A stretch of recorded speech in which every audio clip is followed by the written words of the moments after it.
Yo! Welcome to Godlike Gaming. Let's dominate. Before we dive deep, let me explain why ranked matches matter and how is it different than other game modes. First, rank happens every season and it has sprints. The sprint length is 2 weeks, and during these 2 weeks, you should get all the rewards because once the time is up, the league you're in will reset and you can't get those rewards again. But when the season ends, your league will also reset. And league is the rank tier you're in, like bronze, silver, and gold league. Now, how is this important? Because the higher your league is, the prize pool is bigger.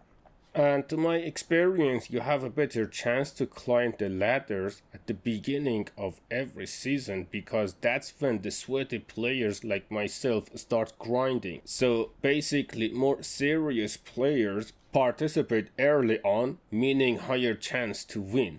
Rank matters because of the prize pool. That's your main source of gathering steel and gold. You can gather up to 800 gold every 2 weeks, plus the initial gold you get for ranking up on bronze and silver tier, basically 600 extra for progressing in bronze and 800 extra for progressing in silver. And once you're on the gold league, you stay on the gold league for the rest of the season. So basically that 800 gold every 2 weeks is guaranteed after that. And that's insanely good, especially if you don't want to spend a dime on the game at all. This source of income is just enough for you to get every single dockyard the game releases and also getting all of the battle passes for free. And that's Wargaming being generous on us on nowadays cash grabbing system that usually free games follow. And steel. There is only 2 ways in this game to gather steel, and it's either playing clan battles or ranked battles. And since clan battles require 7 other dedicated people to play with, so for solo players the best way is to stick to the rank. Now, how is rank any different than other game modes? The main difference is you have to get into the matchmaking queue as a solo. Even though the game is very team play based, but you have to be in a party of randoms. And I assume that's the main reason why some people don't really consider the grind, because I have to admit, sometimes playing long sessions alone gets boring even for me myself. Now, let's talk about tactics, which increases your chances to win more frequently, or better to say, progress your own personal rank in a faster rate.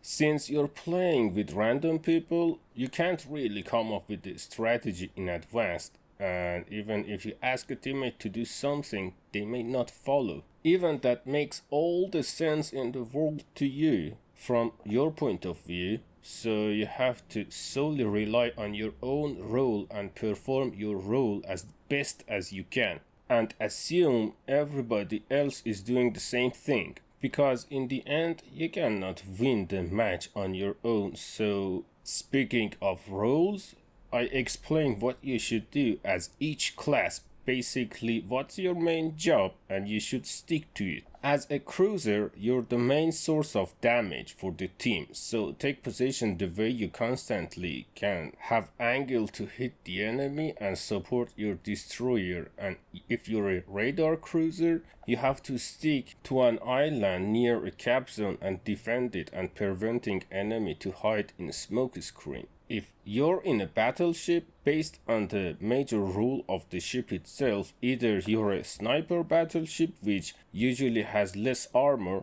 stand in mid-range and target enemy cruisers, or if you're good at aiming, always prioritize destroyers, and battleships are the last target you want to shoot at. But if you're in a beefy battleship, you gotta tank it, because that's your purpose, to take the damage instead of your cruiser or destroyers. Also, if you have heavy secondary build on your ship, try to push I'm not saying blindly dive into the enemy forces, but stay close enough so when your destroyer spot the enemy destroyer, your secondary get the job done and deal good damage to them and wipe them off.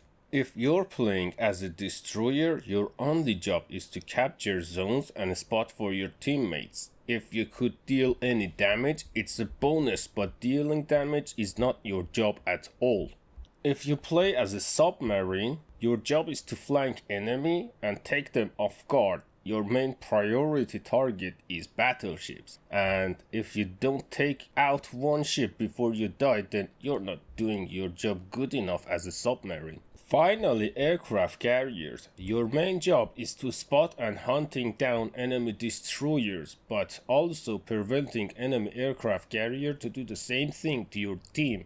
You don't need a big number of damage next to your name as an aircraft carrier in ranked, because it really means nothing unless you're playing Russian aircraft carriers. Then your job is to set enemy on fire consistently. And if there is no destroyer on your side that you can engage, focus on the cruisers. And one of the most important aspects of rank is survival.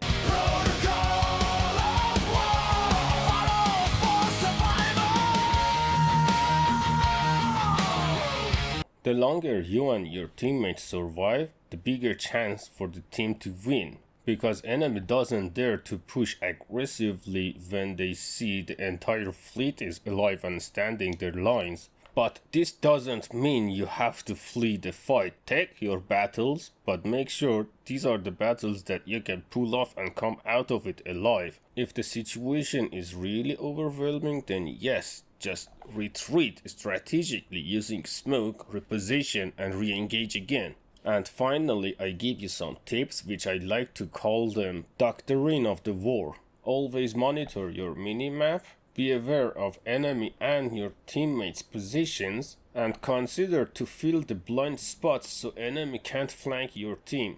Their survival extends yours as well. Use temporary buff flags for your ship. That's the main reason they exist in the first place for ranked and clan battles. Also mute that one guy who flames in chat, because even a tiny bit of insult by a teammate steals away your focus and determination for the win. There is no need to answer back, just ignore them.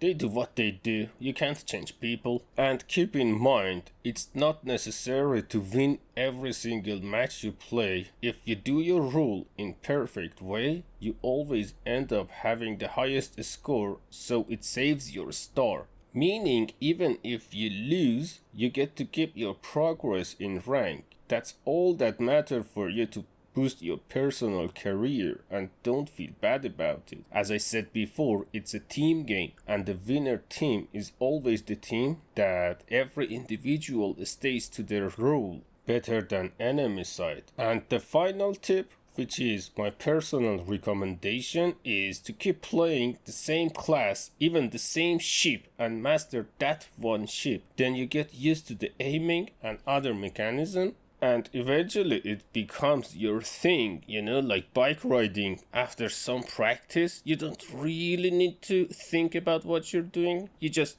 do it. Also, if you're new to the game and you're struggling with aiming, I made a very detailed video about how aiming works in this game, so I leave a card somewhere about this section so you can click on it and watch that tutorial.